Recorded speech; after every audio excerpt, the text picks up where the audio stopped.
welcome back to Penguin Mondays, the brand new series that I'm doing every single Monday, reviewing every single episode of The Penguin, the brand new HBO Max series that is following The Batman. The movie The Batman, of course, this is sort of a sequel show to that following Oz Cobb, aka Oswald Cobblepot, aka the Penguin from the comic books, who is now played by Colin Farrell. He made his debut in the Batman movie, now he is playing the Penguin in his own show. We went through all that last week, but now we have episode 2, so I'm here to talk about it. So episode 2 of The Penguin picks up exactly where episode 1 ended, after the Penguin framed the Maronis for killing the Falcone boy who was taking over the family. Sophia Falcone thought that the Penguin was involved, but it was actually Maroni, except it was actually the Penguin. It's a plot, guys. And we just get to see more of Oswald dealing with that. And I thought this episode was really, really good. I don't know if it was as refined as the first episode. Pilots often tend to be more structured and really packed with a lot of good stuff because the show needs to pull you in from the start. So episode 2s are always usually kind of a step back from that. And although this one does feel like a step back early on in the episode with its pacing, it definitely does pick up and it becomes a very, very good episode of television. And this is a show that, although I still feel way too much of a connection to The Sopranos, I feel like there's still, with these characters, too much like The Sopranos.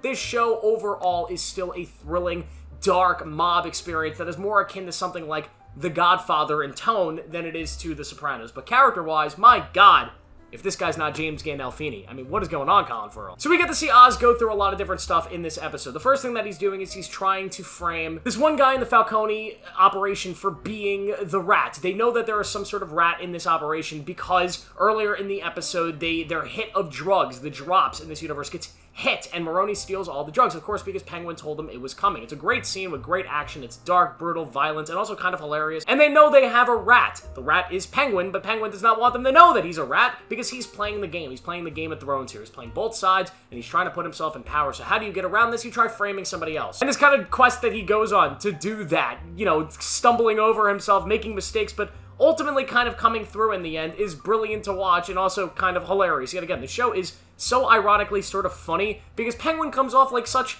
kind of a dope, but he is really smart at the same time. Nobody takes him seriously, even the audience doesn't, but he ends up being this powerful foe for the Falcones to face and the Maronis because he does end up winning all the time. And his relationship with the kid, I can't remember his name, and the stuff that happens in this episode, especially performance-wise with that kid, absolutely terrific. I really love where his arc is sort of going and watching this rise for him. It's brilliant stuff. I also just love the way Gotham still feels in this show. This is the best version of Gotham we've ever had in live action. Just between the colors, the vibe, and the aesthetic, it is beautiful. And it's even more beautiful, I think, than even in the Batman. This is a beautiful, beautiful city, and I love this setting that we have in this show. Another major hit for me in this episode is Sophia Falcone. I absolutely love this character and what they're doing with her. This is maybe my favorite character in the Batman universe so far. She is utterly brilliant, and the actress that plays her, so far, awesome. She's this character that is released from Arkham. She used to be a serial killer, and we don't know exactly what she did in her past, if she was killing people on behalf of her father, or if she is just this crazy serial killer. They have not been clear yet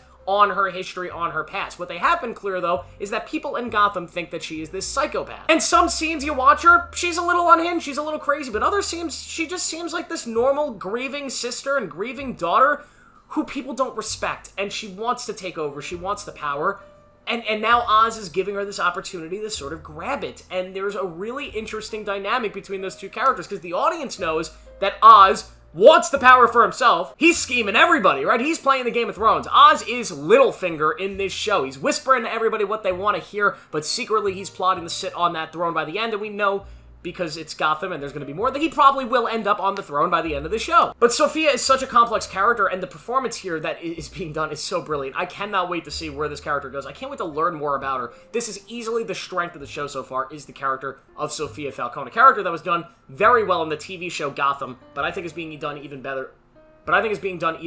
Here. I also love the Uncle Falcone, the new Falcone boss. He's great. There's a great scene where Oz is like, he's a fool, he's a dope, but I've got his ear, he's kind of an idiot. And then you meet him, and yeah, he's a little dumb, but he's also kind of a badass. There's just so much going on in the show that I love. It is a really good mob TV show that just happens to take place in a really epic Batman universe. I wish we had more connections and more sort of references to the Batman and the character of Batman and Gotham as a whole and what's going on to really make it feel like a Batman world, a living and breathing world. Instead, we kind of get a show that I feel like this show, if it was set before Batman came to Gotham, maybe a few years before the movie The Batman, it would be in a much better position. But because it takes place in a world where Batman is out there, he is is kicking ass and he is watching over Gotham and taking on crime, the fact that he wouldn't be involved in some way here is just so confusing, and I hope by the end of the show there is some sort of connection or there's other characters that come in and out that make this feel like a living, breathing universe, that makes this feel like not just a spin-off that in the grand scheme of things is not going to matter, but make it feel like an actual sort of follow-up to the Batman. This is a pivotal story in this universe that needs to be told before the Batman Part 2. Because that's kind of where Marvel fails. Marvel fails because they do all these spin-off shows that end up not mattering in the grand scheme of the world. They just don't really have impact. And I feel like to really make these connected universes feel like they matter when you do these spin-off TV shows, movies, whatever, they need to connect to the larger world and feel like an integral part to the bigger story that Matt Reeves is trying to tell here. If they don't, they feel like you don't even have to watch them. They don't even matter. Just skip them. And that's my fear with the show, that it's just going to end with Penguin being the king of crime in Gotham and it not connecting to anything in the Batman, and we end in the same place that we thought we ended at the end of the Batman. I think all of our assumptions at the end of the Batman were Penguin is running the crime scene now. He takes over the Falcone family. Now watching the show, we know that it's a little more complex than that, but if the show just ends with him on top, really, anybody that just watches the Batman, they get the picture by the Batman Part 2. He's in control. But we'll see. I hope there are stronger connections, but what we got so far is really good. This is really good television. Although the connections to The Sopranos are still a little too much for me, a little too silly, I am properly enjoying the show, and I think every Sunday, I'm going to be very excited to watch this thing. It's a fun, dark, brutal, R-rated version of Gotham, and this version of this character that I also really enjoy with a great villain. Great episode. What do you guys think of the episode? Let me know down below. Make sure to like this video, subscribe for more, turn on notifications. I'll see you in the next one.